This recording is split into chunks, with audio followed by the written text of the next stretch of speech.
I'll be growing in my garden this year. Number 1, cucumbers. I'll be growing cucumbers on this entire trails that you see down here. Last year, I did pole beans on one side and cucumbers on the other. No pole beans this year, and I'll tell you why when I get to number 2. I'll be making lots of dill pickles because we have a plethora of jars and we love dill pickles, and I'll be filling those jars up with those. Number 2, green beans.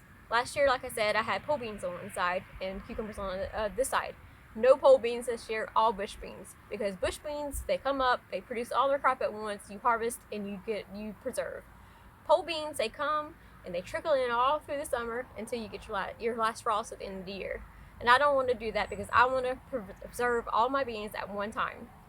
Number 3, tomato sauce. I'll be preserving tomato sauce 3 different ways: spaghetti sauce, Creole, and a chili sauce, because that's what we eat the most of. And I also do a few jars of diced tomatoes because, we had to add some diced tomatoes to our chili. Number 4, peppers. I'll be growing sweet and hot peppers this year. Sweet because I haven't grown sweet since 2021 when I had an enormous amount of Anaheim peppers. Anaheim peppers are a really nice sweet pepper, and they grow so plentiful that we have so many that I didn't have to grow any peppers last year. And I'll also be growing cayennes and chilies. Cayennes we make a really nice hot sauce with, and my husband, he's been playing around with a bunch of different recipes, and they're all so delicious.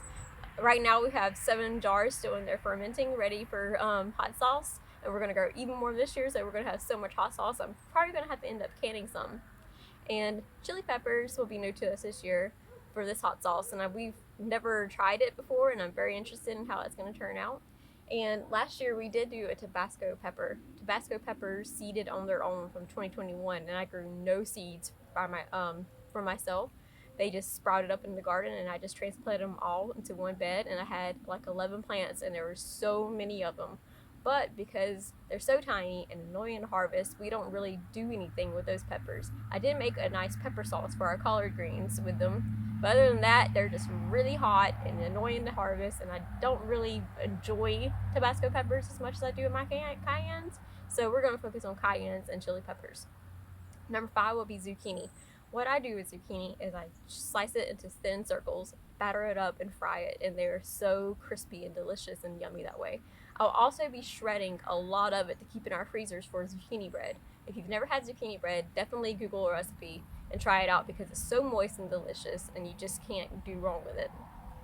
And I'll also be growing, other than these 5, is pumpkins, because I plan on dicing and pressure canning this year for pies throughout the year, because my son loves pumpkin pie, and I want to provide him as much pumpkin pie as he possibly can eat. And I'll also be growing watermelon, because we live in Southeast Georgia. We have very hot summers, and ice cold watermelon just can't be beat.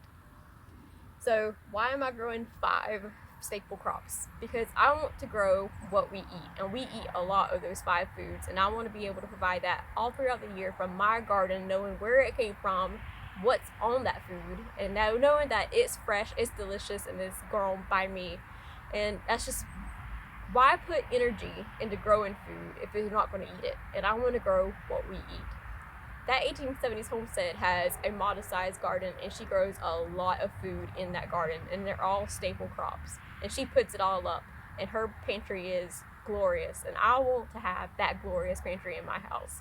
So that's my goal this year, to grow those 5 foods, to preserve them the best way I can, and to have a glorious pantry. Thank you for joining me at Danielle's Little Homestead. Subscribe, please.